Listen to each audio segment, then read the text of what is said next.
Watch. 500th episode, Miley fans Jonas grudge. Acting? Time management? Woodwork? Whiskey? Meat? Nick Offerman has thoughts on all of the above. And despite being busier than ever, the 51-year-old jack of many trades has been carving out time to express himself through Donkey Thoughts, the newsletter meets conclave he's created for the rapidly growing self-publishing platform Substack. After publishing my 5th book last October, Where the Deer and the Antelope Play, I was finally able to admit to myself that I want to be a writer, Offerman told E! News in an email interview about the genesis of his latest venture. I had been subscribing to the Substack outputs of a few writers I appreciate, and when a couple of my friends started publishing their own versions, I decided to cumbersomely cartwheel into the fray. In addition to characteristically descriptive musings on everything from driving in LA traffic to handcrafting a Windsor chair, there is audio and video content, and Offerman will even engage with well-intentioned, inquiring minds who want to make sure no stone is left unturned when it comes to probing the Parks and Recreation star's psyche. Donkey Thoughts has manifested itself in a question and answer format, which appeals to me powerfully, he explained, as I thoroughly enjoy maintaining an ongoing engagement with my readership, without needing to navigate the snark and dross of social media. And rest assured, this is not a case of a celebrity slapping his name on something and calling it his creation. Rather, this is pure, unadulterated Offerman. Comfortingly Ron Swanson-esque and yet brimming with personal insight and turns of phrase so meaty you may want to bring a knife and fork. There's also no skimping on mentions of his estimable bride of nearly 19 years, Megan Mullally, so you know it's the real deal. To explain the reasoning behind Donkey Thoughts and what he hopes to impart from his corner of the internet, Offerman generously gave E! News the details in an exchange that really should be bound and distributed as a pamphlet, but which you can go ahead and read right here. Nick Offerman. I have always enjoyed the particular assignment of answering questions, much like these, because I am able to curate which questions to address, as well as the tone and length of the answers. I, and nobody else, get to decide whether I'll respond with the tomfoolery set to medium clown, or dialed up to our full buffoon. There are 2 tiers of subscription to Donkey Thoughts. 1. The text versions of my writing will always be free to all comers, and 2. The juicier stuff, like the ability to ask questions, plus audio recordings and videos, and maybe pickling tips, will be mostly available to only the paid subscribers, leaving myself plenty of wiggle room as I learn to navigate the landscape. Probably not pickling, on second thought, but honestly, you never know what the hell I am gonna get up to. Never imagined I'd learn to cane chairs either, but then I needed some canoe seats. Your intentions are good, some others might not be. Did you have any trepidation about extending an invitation to readers to engage? No. I have been very fortunate, by and large, in the general character of people who have chosen to write me an email or letter or approach me in public. I suppose I mainly have the good manners of Ron Swanson to thank for that.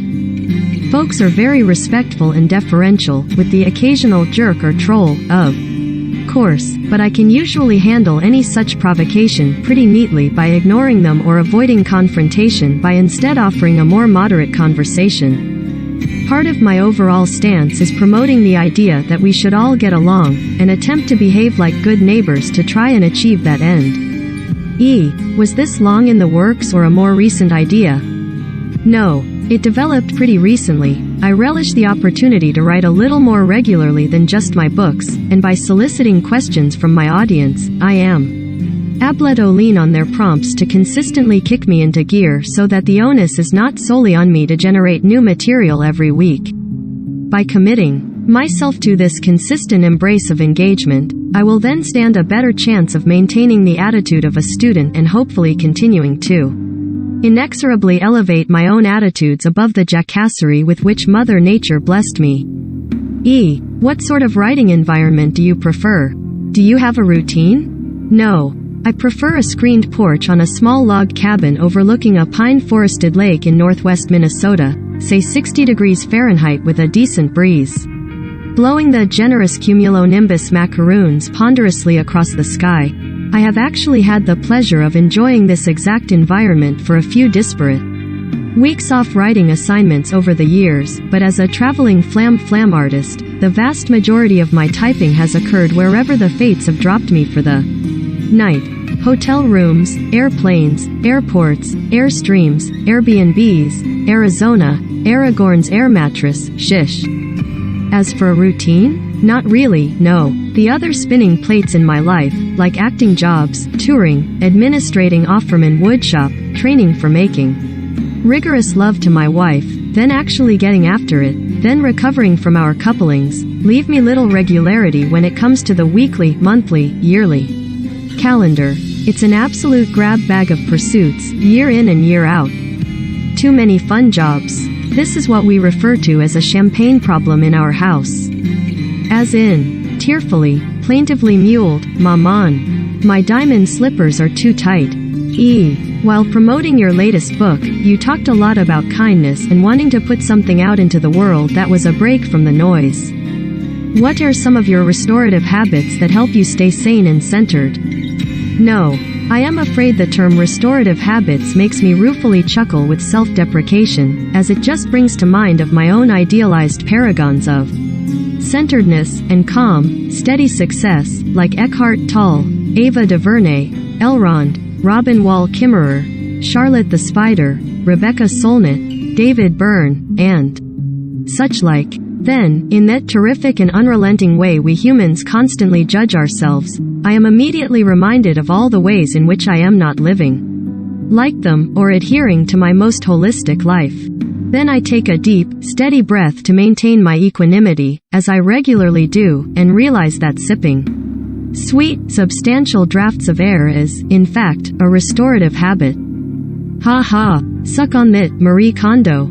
To answer you more specifically, I try to be responsible to the goings-on of the people of the world, paying enough attention to current events so as to remain aware of the state of things without becoming too engaged, emotionally or practically.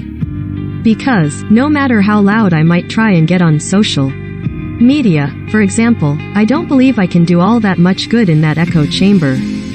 I instead glean what I can from the journalists, authors, artists and comedy writers I follow, then squeeze and crank that intelligence through my bucolic filter, to form my own particular brand of content sausage. My everyday things are hiking, running, spending time, feisty or not, with my wife, our dogs, and reading books. Books are a very good answer to shutting out noise, because a bound sheaf of pages can't buzz or beep or pop advertisements up over the paragraphs into which you're escaping. Another enormous part of this answer has to be that I make things. Throughout my life I have recognized the value, on more than one level, of making things. With me hands are tools, with my keyboard, and with my friends and coworkers in the arenas of film, television and theater. Not only is this an incredibly effective way to shut out the noise of which you speak, but it's also the means by which I earn my income, which hilariously allows me, when my life acumen is firing in all cylinders, to get paid for, among other things, achieving solace. What would you love to have people get out of the experience of reading Donkey Thoughts? No. I generally write to share with my readers information and ideas that fascinate me, and that I hope will also titillate and entertain them. When I wrote me third book, Good Clean Fun, with the assistance of my entire woodshop, I had an epiphany. The book is basically a memoir of my woodworking career up to that point, and the subsequent shop and community that I built to foment my habit, but it's also a simple how-to textbook for woodworking that you can read for a laugh but could also use for teaching in a dead serious woodworking school. It made me wish that every textbook could be approached in such a manner, so that each discrete subject is presented in as fun, or, for crying out loud, as palatable a way as possible. I feel like we'd have a much higher national grade point average. I hope to tickle my readers here and there, but not there, and also maybe enlighten them to some new information that I have also enjoyed learning about. Dovetail chisels, perhaps, or how Collings makes their exquisite guitars, or how Olivia Colman can be so impossibly charismatic, or the ongoing improvements to methods of rotationally grazing one's beef cows. The great thing about such a conversation is that I get to learn as well, which will hopefully help keep this donkey from calcifying into any more of an ass than he already is. This interview has been edited and condensed for clarity.